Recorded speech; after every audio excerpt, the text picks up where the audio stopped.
All right, what's up everybody? We got a diesel truck right here in front of us and we're gonna be reviewing some of the parts for the class. And if you come over here, we're gonna take a look at the alternator. That's the first part. And right here is the alternator located on the left side of the engine and towards the middle of the block. And it's this big gray thing right here. It generates all the electricity for the rig. And it keeps the battery charged, powers all of the electronics and all of the electronic components. Okay, so over here we got the next part on our list. We got the ECM, which is also called the electronic control module, and it's actually bigger than it looks because it's underneath the intake manifold, and it's the brains of the truck. It goes for the all the sensors inside the truck as well as all the electronic components on the inside the truck. So that's the next part. All right, so the next part we have on the list is the engine serial number and model number, which you can find up here on the top of the engine most of the time, depending obviously on the what you're looking at. But for Volvo and Mack, it's right on the top of the head. Okay, so next we got our intake manifold, which is probably one of the important parts of the truck, which is where the air goes into the intake, right? So pretty simple, huh? Okay, so next on the list, if you come over here, we got our turbocharger. So the turbocharger is actually where the air pretty much first starts. It comes through this big air filter and is put into the turbocharger, which is driven by the exhaust. And after it goes to the turbocharger, it goes on the other side and through the intake manifold. But first, it goes from the turbocharger into the aftercooler, and then after it goes to the aftercooler, it goes into the intake manifold, like we said before.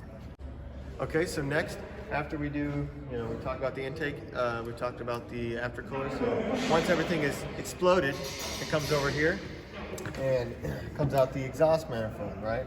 So that's this big thing right here. And then straight out of the exhaust manifold, it goes into the turbo, which drives the compression of the intake, and then it goes into the exhaust. Okay, so the next part on our list is called the EGR, or exhaust gas regulator, and it comes right out of the exhaust, and it goes straight into this part, which has a valve, and it sometimes opens a little bit to regulate emissions, right? So it goes straight into here, and it cools down.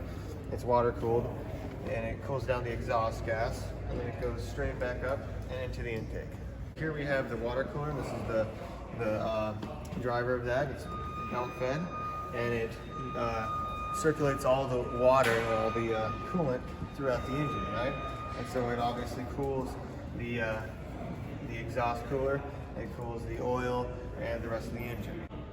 And so another thing to mention about the water cooler is it is regulated by the thermostat. If you look down in here, you can see that. So over here we got our oil cooler, and if you didn't know, if you weren't that familiar, you'd never find it because it looks just like the block. It attaches onto the side right here, this whole thing, and it's cooled through. It's basically a heat exchanger, right? It transfers the heat from the oil into the coolant via these fins right here. We just talked about the oil cooler, so it's fitting to say what the next part would be related to that, which is the oil pump. Now, that's this small part right here, and sometimes they're actually mounted inside the oil pan, but in this case it's mounted on the exterior, which is right here, and it's driven by the flywheel. All right, so right here we got the crankcase breather, and it has a few jobs, but its most important job is to reduce the pressure inside the crankcase from the blow-by and the piston. So when the piston is going up and down, you have some of that explosion that's getting past the rings of the pistons and getting down into the crankcase, right? And so it reduces the pressure, and as well, there's lots of vapor with oil mixed in, like a oil vapor up in the head, and so it goes through, it's filtered, and then gravity fed, the oil goes back down, right? And it has this little pipe to release the pressure.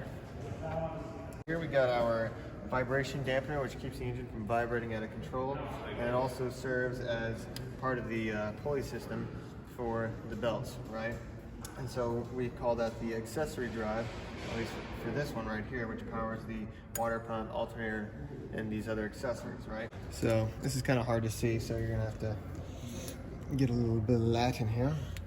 So right here, it is that thing right there, if you can see that round part, pointing right at it with the flashlight. That is the air compressor right there.